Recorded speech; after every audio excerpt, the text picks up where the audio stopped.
আচ্ছা, তোমরা কারা কারা এই কেকের ডিজাইনটা অলরেডি আগে ইন্টারনেটে দেখে ফেলেছো আমাকে একটু কমেন্ট করে জানিও তো।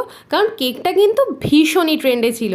আমার খুব ইচ্ছা ছিল যে আমি এই ডিজাইনটাও করব, তবে কাস্টমারের অর্ডার আসার দরকার ছিল। তো হ্যাঁ, কাস্টমার অর্ডার করে ফেলেছে কেকটা, আর আমারও বানানো হয়ে গেছে।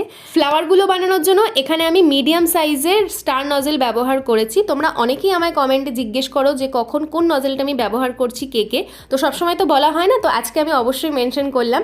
আর এখানে আমি কালার হিসাবে কিন্তু সব কিছুই নন্দীর কালার ব্যবহার করেছি। নন্দীর যে জেল কালার পাওয়া যায় সেটাই ব্যবহার করেছি, এটাতে কালার খুবই সুন্দর আসে। আর তোমরা একদম প্রথমেই দেখতে পেয়েছো যে আমি এই কালারটা কিন্তু দুটো কালার মিশিয়েই এনেছি, রেড আর ইয়েলো দিয়ে। আর এখন শেষে কিছু লিভ অ্যাড করে দিচ্ছি ফ্লাওয়ারের পাশ দিয়ে। আর এই কেকটা যে কাস্টমার অর্ডার করেছিল সে তার বাবার জন্মদিন উপলক্ষে এই কেকটা নিয়েছে, যার জন্য উপরে লিখেছিলাম শুভ জন্মদিন বাবা। আর তার সাথে সাথে ছিল আরও দুটো কেক, একটা ছিল এই মিনি কেক আর একটা ছিল এই পিনাটা কেক। তো আজকের মতন এতটুকুই, দেখা হচ্ছে আবার নেক্সট ভিডিওতে।